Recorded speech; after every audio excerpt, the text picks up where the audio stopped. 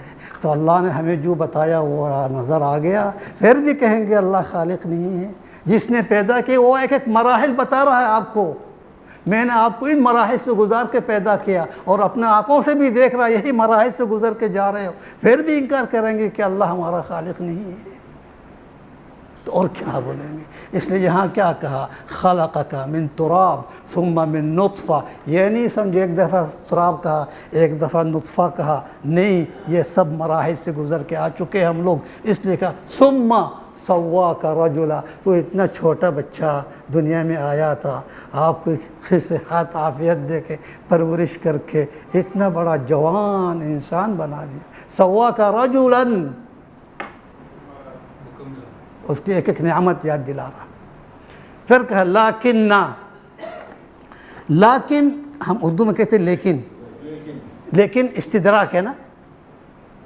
ترجمہ کیا ہے لیکن کی اردو میں بھی لیکن کی مگر ایسا ہے. لیکن یہاں صرف استدراک نہیں ہے، اس میں اور ایک لفظ ہے کیونکہ الف ہے نون کے ساتھ، یعنی انا، میں. حمزہ کو ساکت کر دیا، نون کو نون میں ضم کر دیا تو لاکنہ ہو گیا. لیکن انا، لیکن حمزہ نکالنے کی وجہ سے لاکنہ، لیکن میں تمہارے طرح نہیں ہوں. لیکن انا لست کمثلک، کیا هو اللہ ربی، لیکن میں تمہارے طرح نہیں ہوں. میں مانتا ہوں میرا اللہ میرا رب ہے. دونوں کہا، رب میں ربوبیت ہے، اللہ میں الوہیت ہے. ربوبیت میں خیر ہے، الوہیت میں مشقت ہے، تکالیف ہے، احکام ہے. حکم ایسا کرو ایسا نہیں کرو، یہ کھاؤ یہ نہیں کھاؤ. یعنی انسان اپنے آزادی کھونا پسند نہیں کرتا ہے. جب الوہیت میں آ گیا اللہ تعالیٰ کے احکامات کے مطابق آپ آزاد نہیں ہو. اللہ کہہ رہا ہے نماز پڑھو، روزہ رکھو، خیرات کرو، شراب مت پیو. یہ پابندیاں ہیں نا. انسان پابندی پسند نہیں کرتے ہیں، لیکن اس کو اگر پتہ ہوتا اس پابندیاں میں میرے لیے کس قدر نعمت ہے، علاج ہے، سب کچھ ہے، وہ خوشی سے قبول کر لیتے. تو الوہیت میں اوامر ہے، احکامات ہے، اور ربوبیت میں صرف خیر ہے. اس لیے اس نے اللہ نہیں کہا وَلَئِن رُدِدْتُ إِلَىٰ الٰہی نہیں کہا، وَلَئِن رُدِدْتُ إِلَىٰ رَبِّي، میرے رب کی طرف اگر لوٹایا گیا وہ رب ہے اور بہت دے گا مجھے. لیکن اس نے الہ کو نہیں بولا، اس نے سب سے پہلا میرا ایک الہ ہے جو مجھے حکم دیتا ہے، میں اس پر عمل کرتا ہوں، وہ ہے میرا رب، میرا پالنے والا۔ اس لیے کہا والا، یہاں کہاں گیا لیکن هو اللہ ربی ولا اشرک، میں ہرگز شرک نہیں کروں گا اس کے ساتھ۔ جزاکم اللہ خیر، اقول قولی ھذا واستغفر اللہ۔